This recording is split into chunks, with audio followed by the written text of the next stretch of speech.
Bismillahirrahmanirrahim. Bismillah, alhamdulillah, wassalatu wassalamu ala rasulillah Sayyidina Muhammad ibn Abdillah wa ala alihi wa ashabihi wa azwajihi wa dhurriyyatihi wa ahli baitihi wa man tabi'ahum bi ihsanin ila yaumil qiyamah. Para alim, para ulama yang saya hormati, jajaran pemimpin Masjid Nasional Al-Akbar, Bapak Dirut Haji Indro Siswantoro yang saya hormati. Oke. Sekretaris Masjid Al-Akbar Bapak Hizbul Waton. Endi wau? Urung ketok. Oh, belum masuk. Para direksi, para mantan direksi, para pejabat Forkom Pemuda Jatim, Forkom Binda Jatim lan Surabaya, para imam besar masjid yang saya hormati, Kiai Zainuddin Husain, pimpinan Pondok Pesantren Tarbiyatul Qulub Surabaya, dan seluruh pendengar SAS FM, ya SAS FM, ya, dimanapun berada, yang berbahagia, hadirin wal hadirat yang saya hormati. Ini alhamdulillah wa syukrulillah, malam hari ini secara bersama-sama di Masjid Al-Akbar ini kita bisa memperingati peringatan hijrahnya Rasulullah Muhammad sallallahu alaihi wasallam. Kita di Indonesia ini, terutama di Pulau Jawa, banyak sekali tradisi memperingati tahun baru. Jawa Timur terutama banyak. Ada yang memperingati tahun baru Hijriyah dengan cara mandi. Mandinya setahun sekali pas satu suro. Itu biasanya pengikutnya Mbah Suro. Ada yang begitu.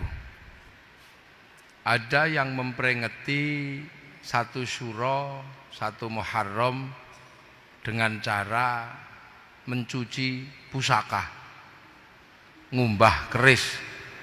Ada setahun sekali. Di tempat saya di Yogyakarta ada yang memperingati satu Muharram dengan cara puasa bisu. Puasa bisu itu puasa tidak ngomong, mengelilingi benteng keraton seperti orang tawaf sebanyak 7 kali di Yogyakarta. Di Solo ada yang memperingati satu Muharram dengan mengarak kebu yang dikenal dengan nama Kebu Kiai Slamet. Keliling benteng lah, nanti kalau kebunya itu neletong, ngerti neletong ya? Kebunya itu kalau neletong itu nanti dibikin royoan. Loh, ojo guyunya. Nanti kebu taeknya itu, teletongnya itu bikin royoan. Yang belum punya suami, pengen punya suami, tabarukan teletong kebu. Yang jual mobil nggak laku-laku, tabarukan teletong ke kebu.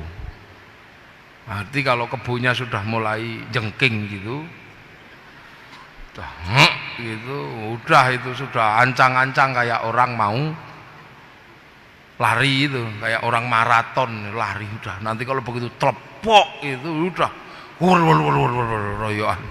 Nanti ada yang kebagian segegem, ada yang kebagian sak dulit tok, ada yang kebagian di tubuhnya karena kecipratan, nanti dikumpulkan terus dibawa pulang. Nah, ini cara-cara yang berbeda. Ada yang pengajian di Dubai memperingati 1 Muharram dengan menyalakan petasan di Tower Al Buruj, itu di Dubai. Di Malaysia sama, memperingati dengan lari pagi, lomba. Kalau di sini lari berhadiah umroh dan sepeda, jalan bersolawat. Di Brunei juga sama meriahnya. Di Jeddah keramaian luar biasa menyambut 1 Muharram. Yang tidak ada itu cuma satu, menyambut 1 Muharram. Di mana? Di Saudi Arabia. Kenapa nggak ada? Ya karena di sana sudah ada makam Rasul, ada Ka'bah, ada. Lah di sini Ka'bahnya triplek ya. Nah, ini menandakan bahwa orang yang jauh sangat bersyukur ketika kebagian Islam. Nah, ini jangan kemudian ada yang suka olok-olok ya. Sekarang ada yang suka olok-olok. Peringatan itu enggak ada tuntunannya. Sudah, itu orang yang sudah enggak usah dipikir, wong kita ini negeri yang jauh. Indonesia adalah negeri yang jauh yang pengen memperingati apapun yang dilakukan oleh Rasulullah. Mulai lahirnya kita peringati, Isra Mi'rajnya kita peringati, turunnya Quran kita peringati, hijrahnya kita peringati. Untuk apa? Agar orang yang jauh kayak kita ini tidak lupa terhadap apa? Terhadap Rasulullah Muhammad Sallallahu Alaihi Wasallam. Nah, kebetulan malam hari ini kita memperingati dengan bikin pengajian di rumahnya Allah di Masjid Al-Akbar Surabaya. Nih, ini salah satu cara tasyakur memperingati 1 Muharram. Yang mandi setahun sekali ya silahkan, nggak apa-apa. Wong maunya mandi cuman setahun sekali. Yang puasa bisu silahkan, yang nyuci keris ya silahkan, tidak apa-apa. Ya, nah ini kita ngaji malam hari ini memperingati 1 Muharram. Para hadirin yang berbahagia, ya. Jadi Hijriyah ini ada yang kita peringati ini Hijriyah Rasul. Ini sudah sangat banyak yang menjelaskan bagaimana Rasul hijrah dari Makkah ke Madinah. Nah, ini sudah sangat banyak yang menjelaskan. Maka peringatan Hijriyah ini saya ingin menjelaskan, setelah Rasulullah itu hijrah, Islam itu jadi diikuti oleh orang-orang yang hanya ada di sekitar Arab. Rasul meninggal, umatnya hanya sampai di sekitar Makkah dan sekitar Madinah. Rasul meninggal, umatnya belum sampai Indonesia. Umat Rasulullah meninggal paling jauh hanya sampai di Ethiopia. Hanya di Ethiopia, kemudian sampai Yaman. Dereng dugi Indonesia, belum sampai sini. Maka cerita tentang Rasulullah hidup belum sampai ke Indonesia, hanya diceritakan di sekitar Makkah, di sekitar Madinah.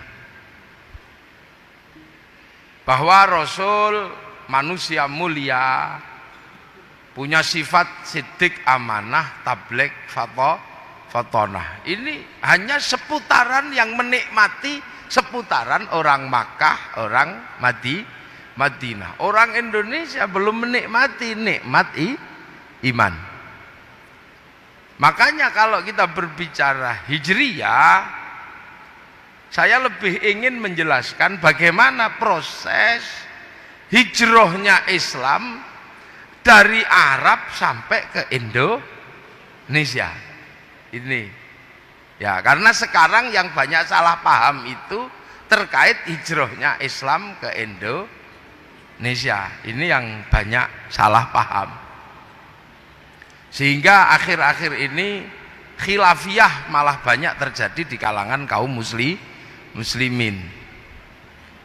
Islam ini memang dicipta oleh Allah menjadi rahmatan lil alamin. Seluruhnya dicipta untuk mendapatkan nikmat iman. Lah kita ini ya termasuk orang yang sangat jauh dari Rasulullah. Kalau kita melihat Rasul itu di sekitar Makkah dan di sekitar Madinah, kalau sampean haji ya, kita datang ke Mesir, setelah Mesir masuk ke Afrika. Afrika itu negeri yang tidak jauh dari Arab, hanya ngelompati Mesir. Itu tidak kebagian agamanya Allah Subhanahu wa ta'ala. Eropa ini hanya ngelewati negara namanya Maroko. Dari Maroko ngelewati kampung namanya Casablanca, terus Tangier. Ini juga nggak kebagian agamanya Allah Subhanahu wa ta'ala. Lah kita ini di Indonesia yang sudah sangat jauh, kita masih kebagian agamanya Allah Subhanahu wa ta'ala. Kita ini jauh, naik pesawat sudah 9 jam, 10 jam. Ini negeri yang sangat jauh, negeri yang mungkin tidak ada dalam kamusnya para sahabat. Sebutannya apa? Negeri Rasulullah itu disebut negeri Arab. Keluar Arab dikit namanya A'robi, mirip orang Arab. Itu sampai di Yaman, sampai di Suriah, itu sebutannya A'robi, sudah mirip orang Arab. Sampai di Persia atau Iran, ini disebut musta'ribah, orang yang suka memirip-miripkan diri dengan orang Arab. Sampai di India itu disebut ajam. Ajam itu India, yang masih besar-besar, cantik-cantik itu disebut ajam. Nah kalau kita ini kira-kira sebutannya apa? Yang sudah kecil-kecil, ireng-ireng, jelek-jelek, rembes-rembes, ini kira-kira sebutannya apa? Itu sudah nggak ada dalam kamus ukuran bahasa. Tapi hari ini orang-orang yang kecil-kecil, jelek-jelek ini, rembes-rembes ini, yang tidak ada kamusnya dalam sebutan Arab, A'robi, Musta'ribah dan Ajam, hari ini Islam Indonesia menunjukkan kekuatannya menjadi Islam terbaik di dunia. Ketika Islam yang ada di Suriah runtuh, ketika Islam yang ada di Afghanistan runtuh, yang ada di Eropa musnah, kekuatan Islam terbesar hari ini ada di Indonesia. Orang haji paling banyak dari Indonesia. Masjid paling banyak di Indonesia. Tempat sholat paling banyak di Indonesia. Orang hafal Quran paling banyak Indonesia. Nah, ini jadi pertanyaan orang. Ketika Islam Suriah mengalami keruntuhan, Afghanistan runtuh, Eropa sudah hilang, yang di sini mencuat tumbuh subur menjadi inspirasi Islam dunia. Lah, semua orang bertanya, apa yang terjadi dengan Islam Indonesia? Akhirnya orang-orang ini datang ke sini pengen tahu ada apa, Islam kok begitu kuat. Begitu nyampe sini, peneliti Islam kaget. Kenapa? Karena seluruh peneliti Islam pasti belajar Islam bermula dari Arab.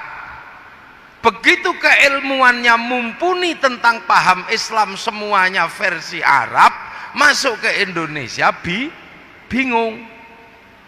Kenapa? Mencari musola tidak ada, ketemunya langgar. Mencari kalimah Allah, ketemunya pangeran. Sudah paham pangeran Allah, kaget karena ternyata ada manusia namanya pangeran Diponegoro. Kaget lagi. Ini cari Allah pangeran, kaget lagi ada yang nyebut Allah sing ngecet Lombok. Mencari syaikhun ustadun, di sini tidak ketemu, ketemunya kiai. Begitu memahami bahwa kiai adalah pemimpin agama, terus disimpulkan bahwa di Indonesia yang namanya pemimpin agama adalah kiai. Tapi begitu belajar di Indonesia jadi kaget karena ternyata yang namanya kiai bukan hanya ulama, ada tombak namanya kiai, tombak kiai pleret. Bahkan ada kebun namanya Kiai Selamet. Simbol Islam itu sebagian besar adalah jubah. Begitu masuk ke sini, ketemunya orang tidak berjubah, jubahnya dipotong, yang bawah jadi sarung, yang atas jadi baju takwa. Kalau masih kainnya sisa jadi serban. Lah, dari sana bahwa memahami kalau Islam itu pasti punya jenggot. Begitu sampai di sini bingung, kok rata-rata tidak ada jenggotnya. Mereka seolah-olah menyimpulkan bahwa Islam itu celananya cingkrang. Begitu masuk ke sini cari yang cingkrang tidak ada. Lah ini maka banyak sekali akhir-akhir ini orang salah paham dengan Islam Indonesia. Sehingga ketika salah paham dia tidak mau belajar lebih dalam karena mereka sudah punya ilmu, sehingga ilmunya untuk menganalisis Islam Indonesia lah akhirnya tidak nyambung. Akhirnya ketemu kulitnya Islam Indonesia. Tapi coba nanti kalau sudah belajar dengan sangat dalam, mereka akan tahu. Apalagi kalau belajarnya ke Surabaya. Karena biang keroknya Islam itu awalnya dari Surabaya. Yang menyebabkan Islam ini berkembang ke seluruh Indonesia itu awalnya dari orang Surabaya. Namanya siapa? Raden Rahmat Sunan Ampel. Jadi kalau berbicara Islam Indonesia, bagaimana membawa Islam yang lahir dari Arab sampai ke sini, jangan sekali-sekali meninggalkan Sunan Ampel, karena beliau adalah kunci. Beliau punya murid namanya Datuk Ribandang menyebarkan Islam ke kawasan timur, bertempat di Gunung Bawakaraeng, Sulawesi, yang menjadi sebab berkembangnya Islam di Indonesia Timur. Beliau punya anak murid namanya Sunan Bonang. Sunan Bonang punya murid namanya Hatib Dahyan. Hatib Dahyan bergerak ke Kalimantan, menjadi sebab berkembangnya Islam di Kalimantan dan menjadi cikal bakal kerajaan Islam se-Kalimantan. Sunan Ampel punya murid namanya siapa? Namanya Arya Dilah. Arya Dilah atau Raden Husein bergerak ke Semenanjung Sumatera, menjadi sebab berdirinya kerajaan-kerajaan Islam di Sumatera. Sunan Ampel punya anak namanya Sunan Bonang. Sunan Bonang punya murid Sunan Kalijogo, yang menjadi sebab berkembangnya Islam ke seluruh pedalaman pulau Jawa. Nah ini yang kadang orang tidak mau mempelajari ini, makanya kadang pangling dengan Islam di Indonesia. Islam datang pertama keluar dari Arab, ya. Keluar dari Arab setelah Rasulullah, yang paling jauh itu bergerak ke Basrah. Basrah itu sekarang Irak. Siapa yang ke situ? Yang ke situ Sayyidina Ali bin Abi Thalib. Nah, begitu Sayyidina Ali ini bergerak ke Basrah, jadi gubernur di situ, orang Basrah sangat berterima kasih. Sebab apa? Orang Persia adalah orang terbaik sebelum Rasulullah, bangsa yang paling beradab sebelum Rasulullah, tapi kalah pamor ketika Rasulullah lahir. Maka orang Persia sangat menginginkan Rasulullah untuk datang ke Persia.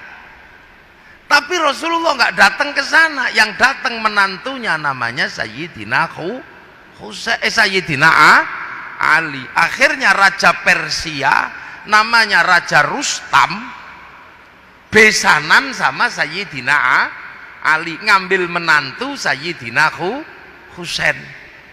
Karena Raja Rustam ini masuk Islam, yang sebelumnya beragama Majusi.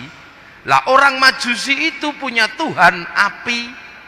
Tuhannya ditaruh di bangunan yang sangat tinggi, namanya Manaro. Setelah masuk Islam, bangunan tingginya masih, tapi apinya dibuang. Akhirnya punya Manaro di depan masjid. Sehingga orang melihat ini masjid ada manaronya, kok bagus. Maka setelah itu hampir semua masjid membuat manaro tanpa api Persia, sehingga sampai Surabaya dikenal dengan nama menoro. Ini perkembangan ya. Kemudian Sayyidina Husain punya Sayyidina Husain punya anak Sayyid Ali Zainal Abidin. Sayyid Ali Zainal Abidin ini adalah orang yang selamat dari perang antara Yazid bin Muawiyah sama Sayyidina Husain.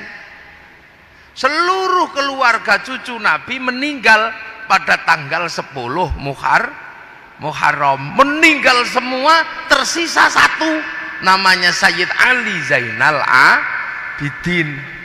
Lah ini maka kemudian Sayyid Ali Zainal Abidin ini bergerak keluar Arab, punya anak namanya siapa? Punya anak namanya Sayyid Muhammad Baqir. Sayyid Muhammad Baqir semakin jauh dari Arab keluar bawa Islam, punya anak namanya Sayyid Ja'far Shadiq, punya saudara namanya Sayyid Musa Kadzim. Dari Sayyid Ja'far Shadiq lahir anaknya namanya Sayyid Ali Uraidi. Sayyid Ali Uraidi punya anak namanya Sayyid Muhammad. Semakin jauh keluar, punya anak namanya Sayyid Ubaidillah. Sayyid Ubaidillah punya anak namanya Sayyid Isa An-Naqib, punya anak namanya Sayyid Ahmad Al-Muhajir, punya anak namanya Sayyid Alwi tambah jauh, punya anak Sayyid Muhammad, punya anak Sayyid Alwi tambah jauh, punya anak namanya Sayyid Ali Khalid Qosam tambah jauh, punya anak namanya Sayyid Ahmad Sohib Mirbat, punya anak namanya Sayyid Alawi Ammil Faqih, punya anak namanya Sayyid Abdul Malik. Lah Sayyid Abdul Malik sampai Mongolia. Sayyid Abdul Malik punya anak namanya Sayyid Ahmad Jalaluddin. Lah negeri Campa sama negeri Aman ini perang, saudara perang, maka mendatangkan Sayyid Ahmad Jalaluddin untuk menjadi juru damai di Kamboja situ. Sampean bisa bayangkan dua kerajaan Hindu berperang, juru damainya orang Islam. Betapa hebatnya orang Islam. Wong Hindu tawur kok juru damainya orang Islam. Begitu rukun kerajaan diberikan pada Sayyid Ahmad Jalaluddin. Punya anak namanya Sayyid Muhammad, punya anak namanya Sayyid Jamaluddin Al-Husaini Al-Kabir, turun ke tanah Jawa, dikenal dengan nama Syekh Jumadil Kubro. Loh ya. Ini tak urut biar nanti nih, ngajinya nanti jam 1 ya. Ini ngurut dulu biar nanti tidak keliru. Nah, begitu Syekh Jumadil Kubro sampai sini kaget, loh kok ada orang di sini ternyata nggak gede, orangnya kecil-kecil, rembes-rembes, pesek-pesek, ini gimana ini gitu. Untung Allah sudah menyatakan dalam Al-Quran, ya ayuhan nas, hei manusia, inna khalaqnakum min dzakari wa unsa wa ja'alnakum syu'uban wa qabaila. Ku bikin kalian berbangsa-bangsa. Syekh Jumadil Kubro ketemu dengan bangsa Nusantara yang kecil-kecil, elek-elek, rembes. Ini bagaimana? Begitu ketemu di sini paling susah. Kenapa? Karena Sayyid Jamaluddin Al-Husaini Al-Kabir adalah orang yang alim dalam ilmu Al-Quran. Ternyata begitu sampai sini kaget. Kenapa? Karena ketemu dengan bangsa kecil-kecil, jelek-jelek, rembes-rembes, tapi punya peradaban yang sangat maju.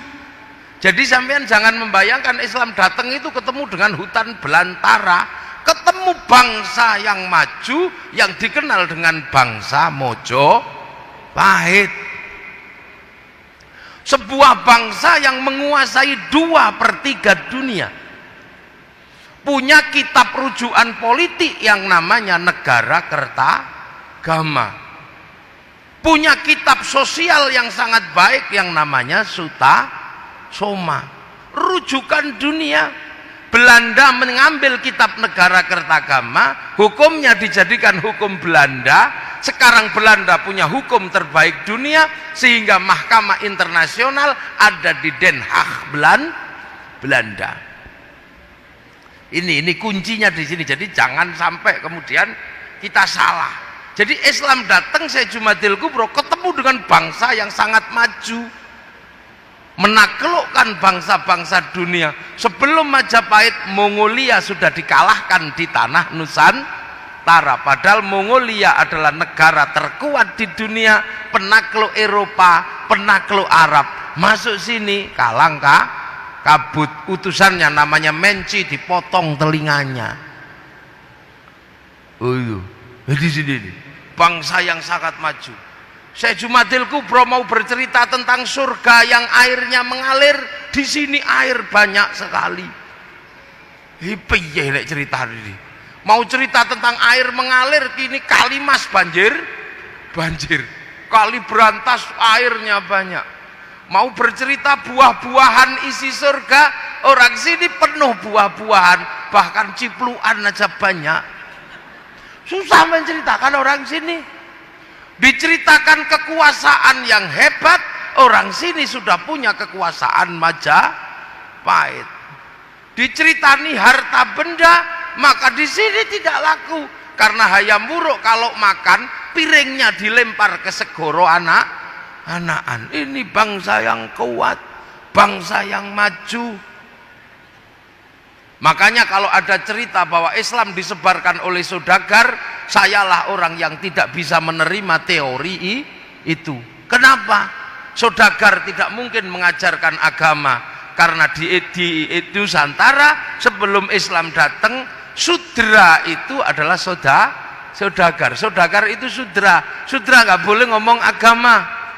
Yang boleh ngomong agama hanya brahmana, orang yang sudah meninggalkan dunia. Kasta di bawahnya namanya kesatria, kasta para raja. Para raja tidak boleh ngomong agama, mengurusi dunia.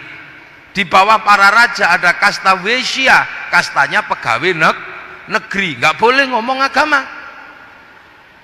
Kasta di bawahnya ada kasta sudra, pedagang, petani, tukang, itu sudra, tidak boleh ngomong agama. Di bawahnya ada kasta namanya paria, kastanya para pengemis.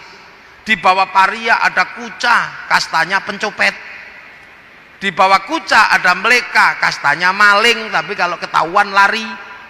Nah, di bawah itu ada kasta candala, para begal kalau berani, kalau nyuri, tapi kalau ketahuan berani. Maka kasta sudra tidak mungkin boleh menyebarkan agama.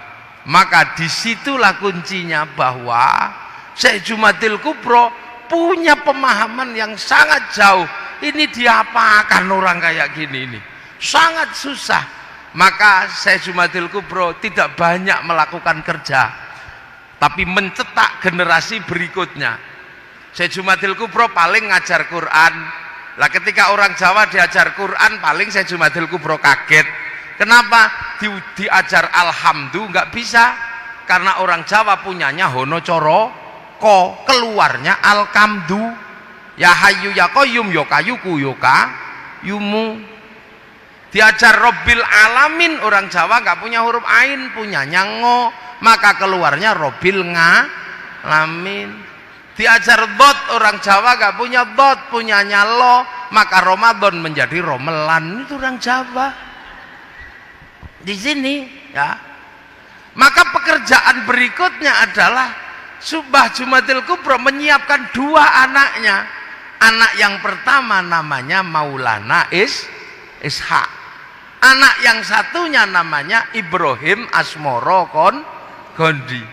Disiapkan ini dua. Bagaimana membangun Islam di Indonesia. Tapi pada awalnya Islam ini susah. Karena di tanah Jawa tumbuh ajaran yang suka makan manusia. Namanya ajaran Bhairawa Tantra. Makanya orang hebat itu Cakra Birawa.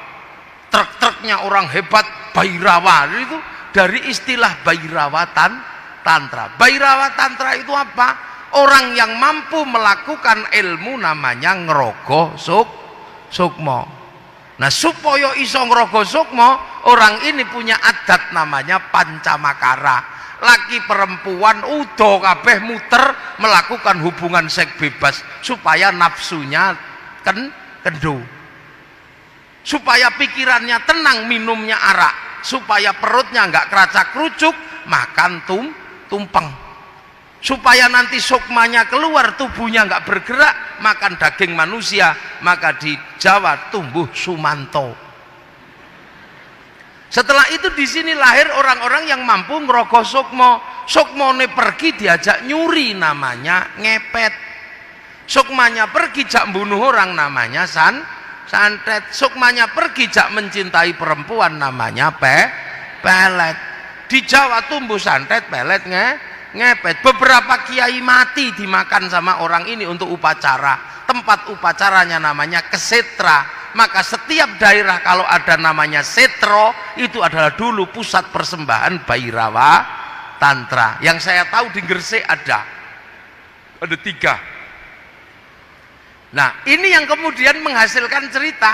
Beberapa kiai dimakan, akhirnya didatangkan kiai yang nggak bisa dimakan. namanya Sayyid Samsuddin Al-Baqir Al-Farsi. Ilat Jawa susah nyebut Sayyid Samsuddin Al-Baqir Al-Farsi, maka di Jawa dikenal dengan nama Syekh Subakir. Dikejar-kejar sama Syekh Subakir, lari. Sebagian lari ke barat, sebagian lari ke timur. Yang lari ke timur naik ke Gunung Kawi Malang, lari ke Alas Purwo Banyuwangi. Lah di Alas Purwo dipimpin pemimpin Bhairawa namanya Menak Sembuyu Bajul Sengoro. Syekh Subakir sudah sepuh, maka muridnya namanya Mbak Ishak putra Mbah Jumadil Kubro ngejar ke Banyuwangi. Akhirnya Menak Sembuyu menyerah, anaknya yang perempuan dikasihkan sama Mbak Maulana Ishak. Pernikahan itu melahirkan Raden Ainul Yakin Sunan Giri, makamnya Gresik. Ya, lah sebagian lari ke Kediri, berpusat di Patung Totok Kerot daerah Pagu Pamenang.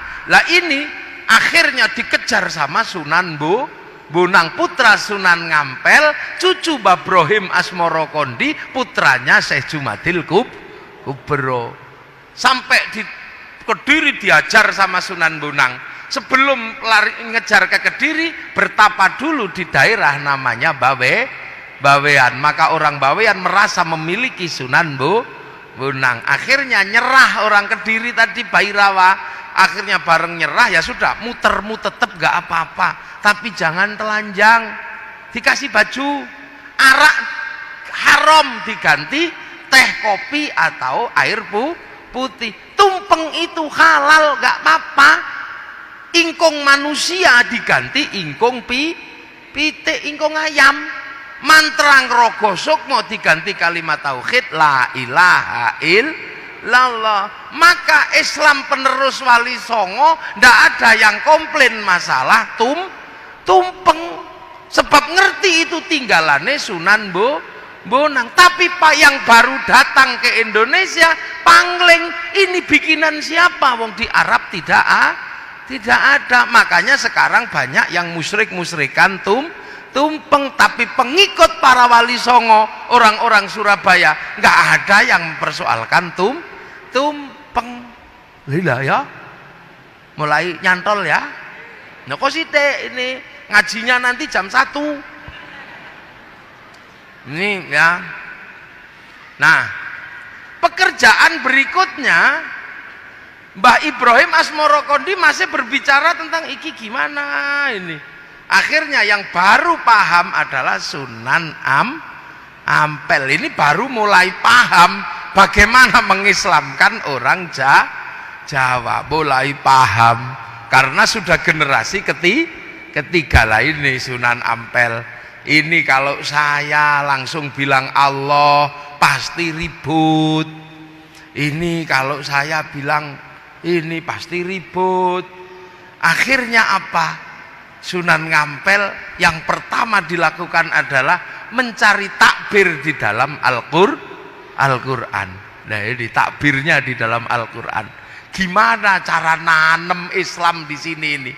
Nah maka Mbah Ngampel ketemu takbir ayat Al-Quran apa? Mathaluhum fit Taurat wa mathaluhum fil Injil kazar'in akhraja syat'ahu fa'azarahu fastaghlaba fastama'ala suqih yu'jibu zurra al-yaghidhu bihimul kuffar. Islam itu sudah digambarkan di Taurat dan Injil seperti tanaman. Kazar'in akhraja syat'ahu kang metu napa nggih? Syat'ah niku nek cara anakan sing saking bonggol niku lho napa nggih? Akan metu anak-anakane sing tukul teko bonggoli. Akhraja syat'ahu fa'azarahu. Lah mengko terus kembang mbokne karo anake niki wohe bareng. Fastaghlaba terus ngempel. Pastawa ala suqi terus akhire ngebaki pasar medeni wong kafir. Tanduran sing metu tungute niki terus mbokne apa bar metu sungute terus mbokne karo anake wae barengi apa? Ternyata kejawab itu tanaman padi yang seperti itu. Maka kemudian Sunan Ngampel mengambil ibrah dari menanam padi menjadi cara menanam Islam di tanah Jawa. Padi itu kalau di atas tanah ditotol sama burung, maka ditanam di bawah tanah.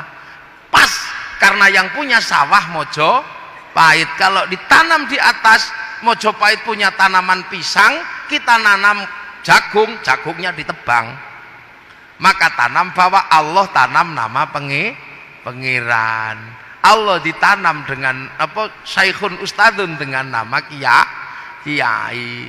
Tilmidun muridun dengan ditanam dengan santri. Musola dengan langgar. Terus syahadah dengan nama kalimoso sodo syahadaten sekaten. Itu ditanam terus sama Sunan Ampel. Makanya karena ditanam terus, akhirnya Sunan Ngampel bikin tembang lir ilir tandure wusu milir. Nek sing tak tandur ini sudah tumbuh belum? Sudah tumbuh belum? Maka begitu tanaman ini banyak, sudah ditanam dengan cara lokal, gak kelihatan. Maka Sunan Ngampel ngirim Raden Husein untuk ngabdi ke Mojopahit. Kakaknya Raden Fatah. Di sana cuman disuruh nanya, nanti kamu lihat orang Islam sudah banyak apa belum. Begitu masuk orang ditanya, kamu kok kesini mau ngapa? Saya mau ngabdi. Lah tandurmu sing mbok tinggal bagaimana? Tandur kula pun ijo royo. Oh iki Islam, taruh benteng sebelah kanan.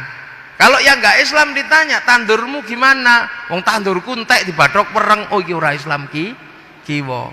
Mbok blimbing, ya blimbingnya ora iso tak penek sebab lunyu. Oh iki Islam gele benteng tengen. Nek ra Islam tandang blimbingmu piye? Wis entek di badok codot. Oh ndak Islam.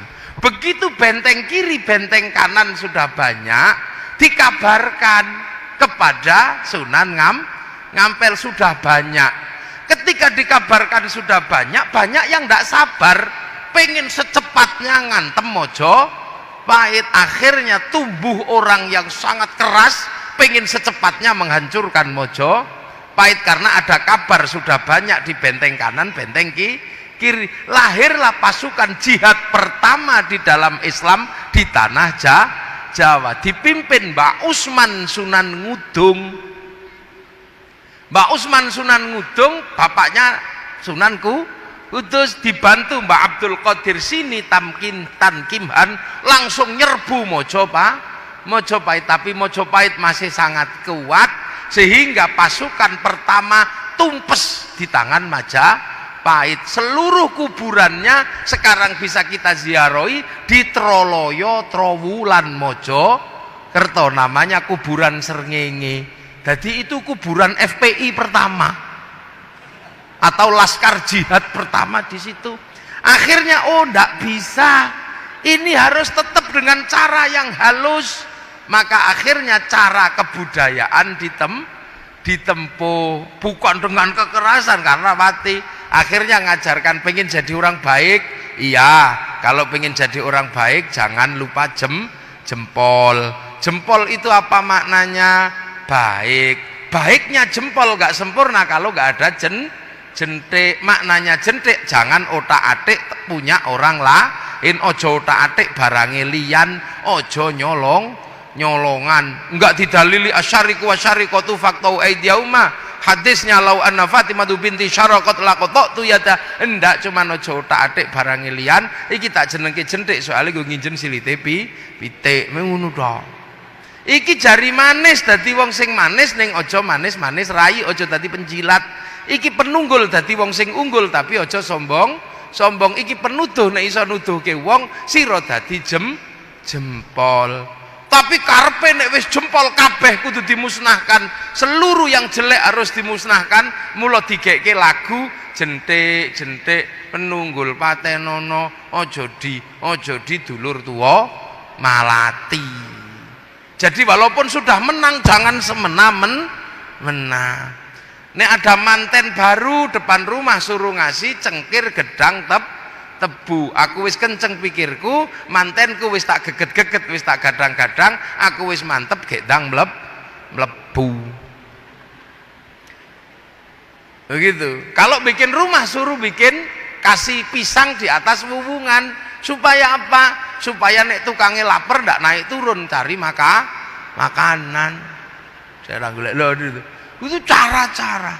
Yang paling susah adalah mengajarkan bagaimana orang itu meninggal.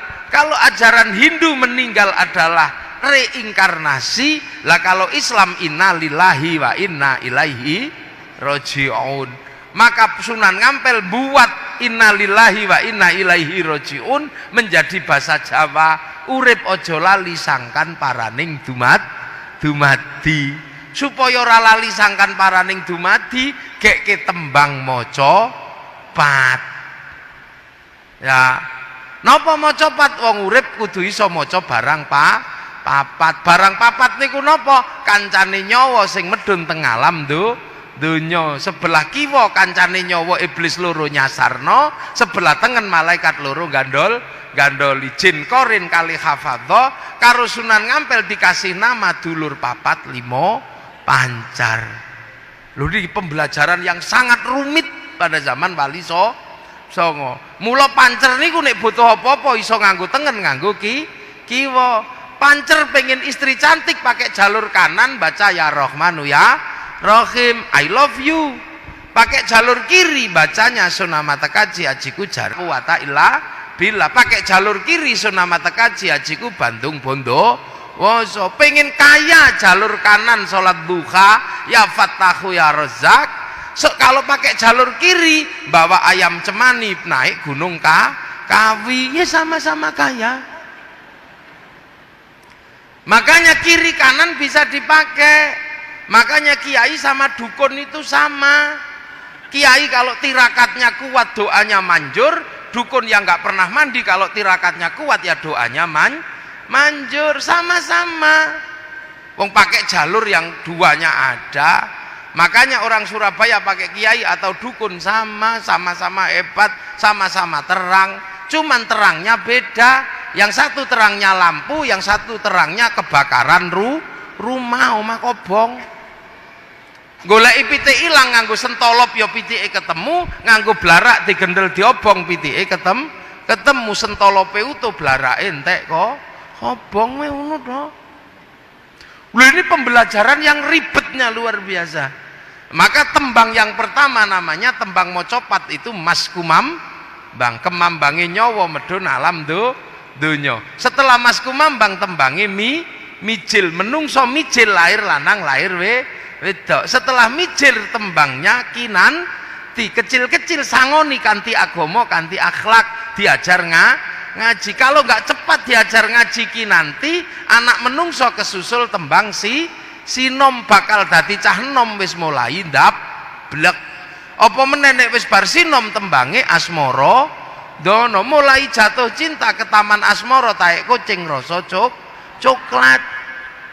Nek wis bar asmara dono tembange gambuh jumbuh lanang wedok bangun rumah tangga. Kalau setelah itu tembangnya dandang gula, dandang pahit gula legi, merasakan manis pahitnya kehidupan. Setelah itu tembangnya durma, mana dharma bakti hidupmu.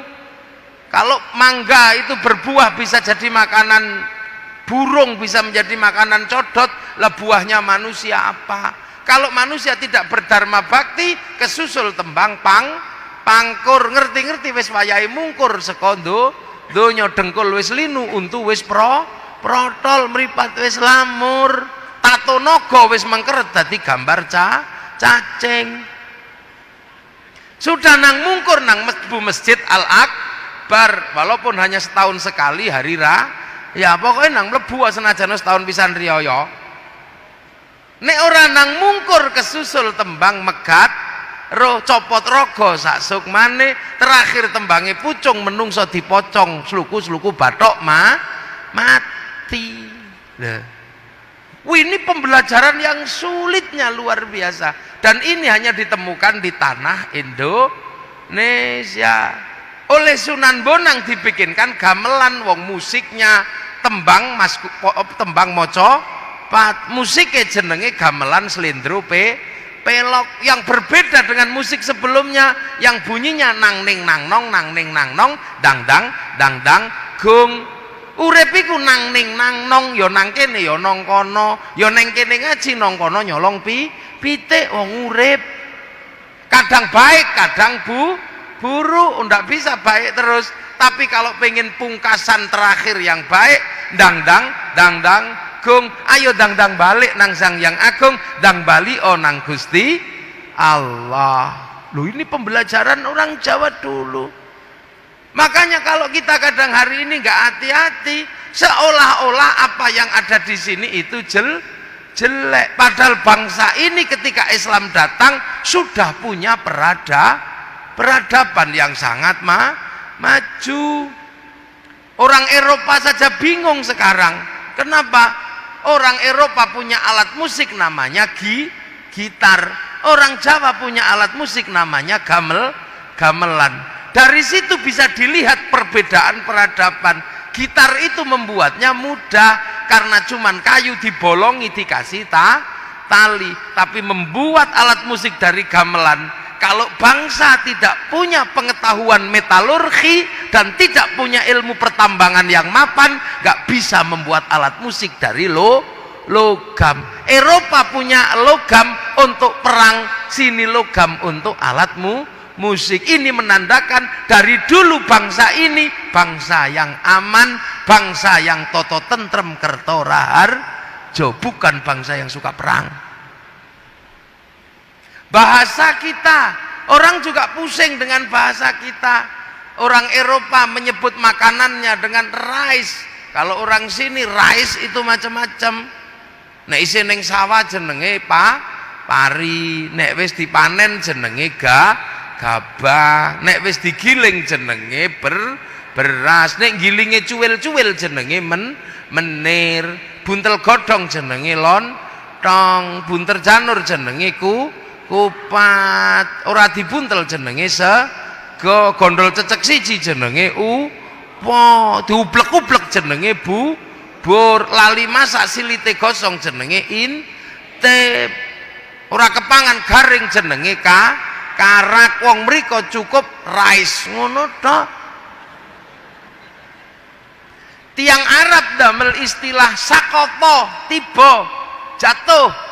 Wong kene sakoto, ya engko sik delok nek mengarep lambene penuh tanah jenenge nyosop. Nek ngene bluk jenenge jungkel. Nek ngono julungup, nek ngene glem, nek ngene gep kono namek sakoto. Orang Eropa, orang Arab menyebut sleep utawa naum. Oke deh, nanti dulu. Nek Pak Direktur nendro, sare, tilem. Kalau kekasih kita bubuk. Nek wong biasa turu. Lah nek copet micek, geletak. Sak keleme udah. Loh ini bahasa. Makanan kita termasuk makanan yang ekstrim. Orang bingung. Kok iso wong Jawa mangan gadung? Padahal gadung itu panganan ekstrim. Seluruh dunia tidak ada yang bisa makan gadung. Kok orang Jawa bisa makan gadung? Kok ngerti nih gadung niku nek arep dipangan diketok-ketok. Terus diawoni. Habis itu direndam, awoni meneh dikum, digodhog, dipe. Itu dulu korbannya berapa itu waktu eksperimen? Kok bisa? Padahal genderuwo aja mabuk kalau mangan gadung. Mbah Manap Lirboyo itu apa? Ngerowot 56 tahun. Panganane uwi, tahu-taunya uwine itu hilang digondol genderuwo sama Mbah Manap, uwine dikasih gadung. Akhirnya gadungnya dicolong genderuwo. Tengah malam genderuwone mabuk. Sak Lirboyo ambruk. Dikasih minum lengo jarak. Akhirnya apa? Akhirnya terus nyantri di Mbah Manap Lirboyo, tugasnya nyenggot nimbo nganggo kayu yang panjang. Sakniki pensiun wong Lirboyo wis duwe sanyu. Orang Eropa sampai hari ini bingung. Saya pernah mengikuti tim dokter yang mau meneliti Gus Dur. Gus Dur itu diteliti karena stroke 3 kali kok tidak mati. Ini orang istimewa. Lah akhirnya setelah meneliti itu tak ajak jalan-jalan, mereka kaget. Ternyata ada pengobatan di tanah Jawa yang tidak masuk akal, tapi bener-bener mujarab. Apa? Ono wong kesandung dincepno tletong. Itu pengobatan Jawa, sembuh. Sakit mata diuyui, sembuh. Itu pengobatan lokal. Anyang-anyang ditaleni merang, lu sembuh. Iki ilmu apa katanya? Dan Thailand mempraktekkan bahwa kalau pohon tidak berbuah harus ditaleni alang-alang, dipecel pecel, dan itu buahnya banyak. Sekarang Thailand ngikut. Dunia sekarang sedang mengincar buatan Indonesia. Apa? Atom utawa nuklir tanpa reaktor. Krisis energi dunia harus ada jawabannya. Apa? Jawabannya adalah nuklir, tapi nuklir berbahaya kalau tanpa reaktor. Indonesia tanah Jawa punya nuklir tanpa reaktor, namanya apa? Tombak baru klinting, pusakanya Mojo Pahit. Loh, kok gak medeni kita ini. Makanya kadang kita ini selalu mengatakan kita ini tanah muda, kita ini orang baik semua. Mana ada di dunia ini ada orang yang tega, yang sampai ikhlas waktunya 7 hari nunggoni tetangganya yang mati. Kalau bukan orang Jawa gak ada. Hari pertama tunggoni, hari kedua ditungguin, sampai 7 hari baca tahlil, baca ya sini tuh. Kalau gak orang Jawa gak punya waktu sebegitu panjang. Ini saking baiknya. Kenapa? Karena orang Jawa itu sebelum lahir sudah dipanggilkan tetangga, namanya ngapati mito ini syukuran makan. Kalau lahir akikoh tetangganya diundang, sunatan tetangganya diundang dikasih makan, nikah tetangganya diundang dikasih makan, tetangganya sakit di rumah sakit tabrakan, mulutnya mangap ini nggak bisa kasih makan, tetap dibawain makanan. Kenapa? Karena orang Jawa itu kalau sudah ngumpul harus makan. Sebab orang Jawa makan tidak makan kumpul. Maka kalau ada orang mati pada ngumpul, kalau di Jawa ya harus dikasih makan. Sebab kalau nggak dikasih makan ora Jawa. Nah ini kadang terus ada orang ini nggak ada tuntunannya. Makanya wong Jawa ini kunduwe bangsa dewe. Kalau ada pilkada pasti ada uangnya orang Jawa itu. Pilkades 10.000, pilbub 50.000, kalau pilkada 100.000 itu biasa kalau di Jawa. Money politik bukan. Kalau di Jawa namanya jer besuki mowo beo. Makanya kalau diterima santri wong biasa namanya uang bensin, terima masjid namanya sumbangan, terima kiai namanya bisyaro. Ini di Jawa orang manggil orang pasti tidak berani manggil namanya, pasti panggil Pak, panggil Mas, panggil Le, kan gitu. Tukang patri Pak, tukang rosok Pak. Makanya kalau kemudian ada nabi yang tidak berani nyebut Muhammad, pasti pakai kanjeng. Kalau orang Jawa asal nggak kebleset ke Kanjeng Dimas saja.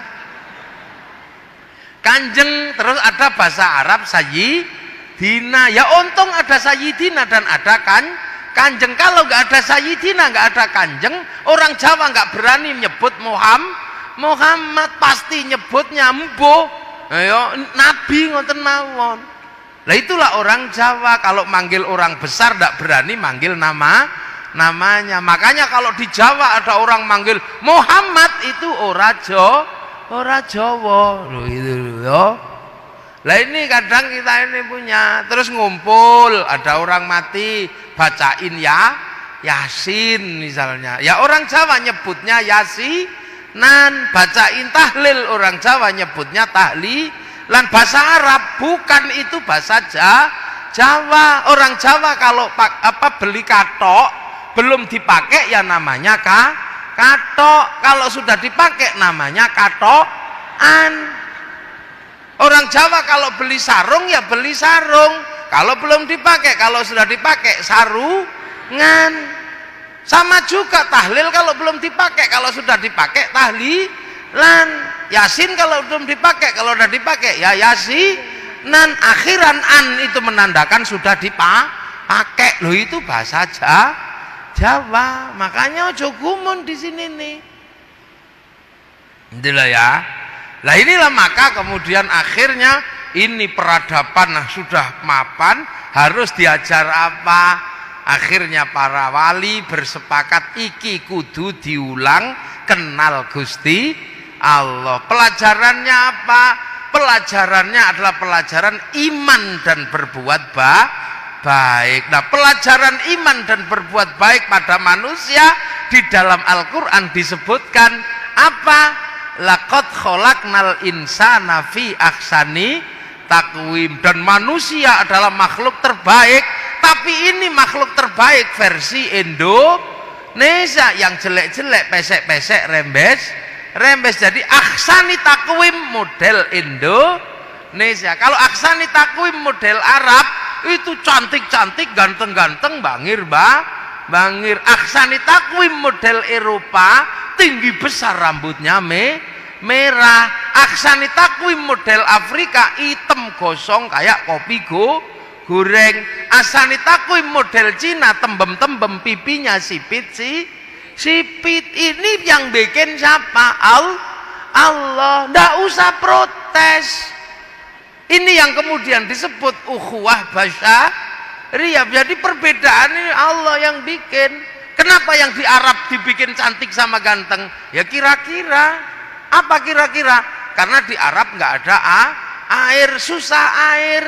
Makanya kalau dibikin cantik, dibikin ganteng, aman. Walaupun nggak mandi juga tetap cantik, tetap ganteng. Yang dibikin di Arab gitu, yang dibikin di Eropa, kenapa tinggi besar, rambutnya merah? Karena di sana ada musim dingin. Kalau musim dingin kok dibikin kecil gini, katuen mati. Loh, orang Eropa kalau musim dingin kan nggak punya matahari, kulitnya berubah kayak kulit tekek karena pigmennya hilang, sebab hilangnya sinar ultraviolet. Maka datang ke Indonesia dede, mereka kalau kesini udo itu dede, bukan porno. Sampean aja sing ngeres. Orang Eropa kalau musim dingin nggak punya ikan karena ikannya jadi sungainya jadi es. Maka di musim panas mengawetkan ikan menjadi sarden untuk dimakan di musim dingin. Lah sampean ngapain ikut makan sarden? Wong sampean nyerok iwak ada, nggak dapat ikan ya kodok-kodok ya dapat ya. Orang Eropa kalau musim dingin nggak punya daun karena daun rontok di musim gugur. Yang tidak rontok cuman godong cemoro. Makanya Natal di bulan Desember pakai daun cemara karena hanya itu yang tidak rontok. Coba kalau Natal asli Indonesia iso godong pelem, iso godong nopo loh. Ini bangsa Afrika dibikin hitam karena Allah menyimpan binatang buasnya di Afrika. Kalau dibikin putih dikejar singa kelihatan. Kalau dibikin hitam telesep udah ndak ketahuan. Cina kenapa tembem dan sipit gini matanya? Karena kalau musim dingin salju turun, matahari tetap keluar ya silau men. Lah kenapa yang di Indonesia dibikin kecil-kecil, jelek-jelek? Ndak apa-apa, karena Indonesia adalah potongan surga yang ada di dunia. Qit'atum min qit'atil jannah. Loh, ini maka indahnya Indonesia. Loh, maka laqad khalaqnal insana fi ahsani taqwim summa radadnahu asfala safilin illal ladzina amanu wa amilus sholihat, kecuali orang yang iman dan berkelakuan baik. Nah, kita ini diajarkan oleh para wali itu tujuannya apa? Bikin kita iman dan berkelakuan baik lah. Maka biar kita iman, maka diajar mulut kita yang paling gampang. Iman itu paling gampang di mulut, karena mulut bisa ngomong. Maka kiai-kiai dimanapun pelajarannya adalah ya Allah, ya Allah, ya Allah, ya Allah, ya Allah, ya Allah, agar mulutnya bisa kenal Allah, karena yang paling mudah diajar itu mulut. Maka di mana-mana ya Allah, ya Allah, ya Allah, ya Allah. Tapi karena kita orang Indonesia kadang masih kebleset ya Allah, ya Allah, ya Allah, ya. Nanti kalau sudah matanya diajari iman, terus matanya mulutnya, terus matanya diajarkan iman, dikelompokkan begini ya Allah, ya Allah, ya Allah, ya Allah, ya Allah, ya Allah, ya Allah. Ya udah, matanya disekolahkan ya. Setelah matanya disekolahkan, ngajarkan imannya dengkul ya Allah, ya Allah, ya Allah, ya Allah, ya Allah, ya Allah, layung ya. Nah, setelah mengajarkan iman mata, maka yang diajarkan iman berikutnya adalah bokong. Imannya ya Allah, ya Allah, ya Allah, ya Allah, ya Allah, ya Allah. Nah, nanti kalau sudah ini, alah, suwene, iya loh. Gitu, maka Gus Zainuddin, siapa yang diajarkan ya tadi itu? Ya Allah, ya Allah, ya Allah, ya Allah, ya Allah, ya Allah. Itu. Lah kenapa pelajarannya kalau ya Allah kok pakai gedek-gedek begini? Kalau orang Indonesia, kenapa orang sini kalau diajarkan kok gedek-gedek? Ada yang komplain, aku setahu saya kalau murid Rasulullah itu belajar iman dikirnya cuma diem begini. Lah kan murid Rasulullah sangat dekat dengan Rasulullah, diem begini hatinya kepada Allah. Lah orang Surabaya diajak diem begini ya tidur. Loh, maka kalau di sini ya Allah, ya Allah, ya Allah, ya Allah, nah itu gitu, tidur. Terus kemudian kalau kiai sini kalau zikir mesti cerewet, ya Allah, ya Allah, ya Allah, ya Allah, ya Allah, ya Allah. Kenapa cerewet? Ya karena biar yang tua-tua denger. Kalau diem begini yang tua-tua nggak denger, itu bunyi apa? Akhirnya tuku apa mbah? Tasbih. Muni apa? Mbah. Ini sholat kadang di sini ini sholatnya orang Indonesia sama saja sholat zuhur Allahu Akbar, Allahu Akbar. Tapi kalau sholat zuhur sini biasanya agak mundur. Nunggu siapa? Nunggu yang di sawah, nunggu yang di pasar. Setelah ditunggu gak datang-datang pujian Robbana ya Robbana, masih gak datang-datang, capek nunggunya, tombo hati, capek ya nambani hatinya sendiri, masih gak datang-datang, baru kiainya marah, diurukian jangan jerantal per kilo. Ini cara pembelajaran manusia yang jauh. Lah kenapa para ulama, para wali ketika mengajarkan Islam amanu wa amilus sholihat ya, kok menggunakan cara-cara yang sudah ada di tanah Jawa? Allah kok jadi pangeran, sholat kok jadi sembahyang? Karena ada tuntutan dari Allah. Apa tuntunannya? Wattini wazzaitun wa turi sinina wa hadzal baladil amin laqad khalaqnal insana fi ahsani taqwim. Watin, demi buah tin. Buah tin simbolnya Nabi Nuh.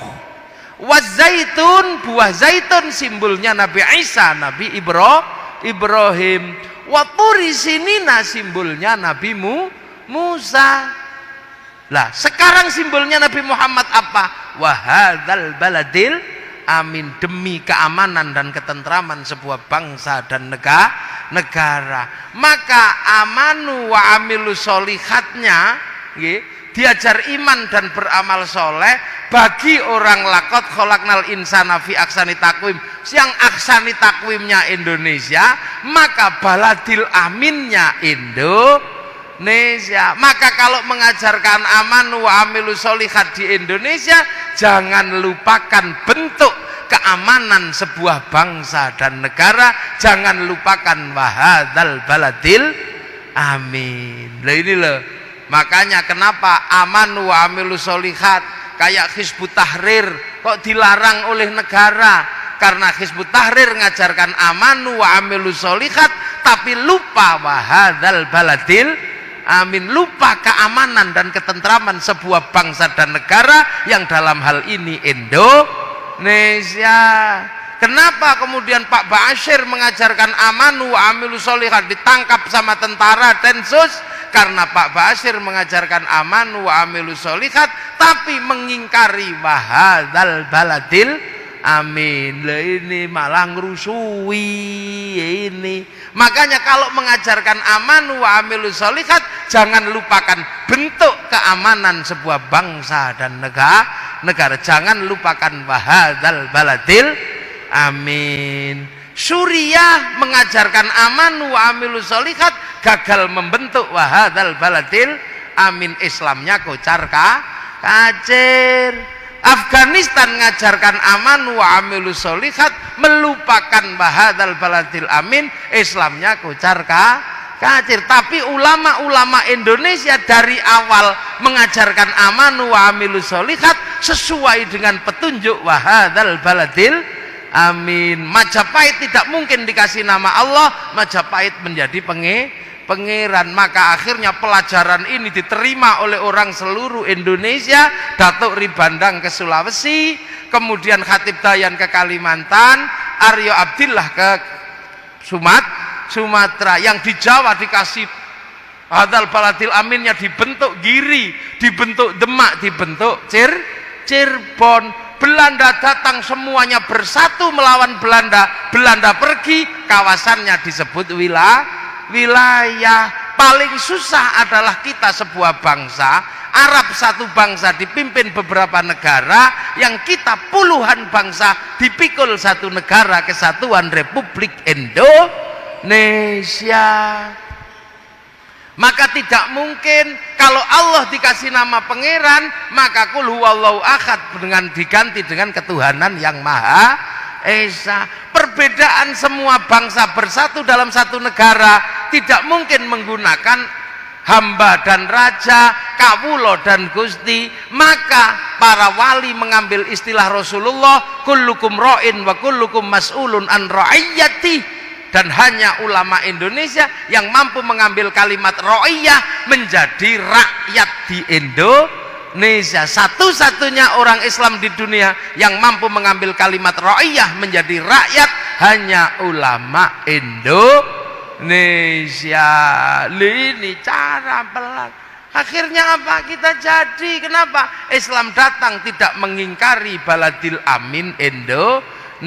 Dan para ulama mampu mengajarkan Islam, mampu membentuk wahadzal baladil amin. Amma ba'du. Nah, ini muqaddimah selesai.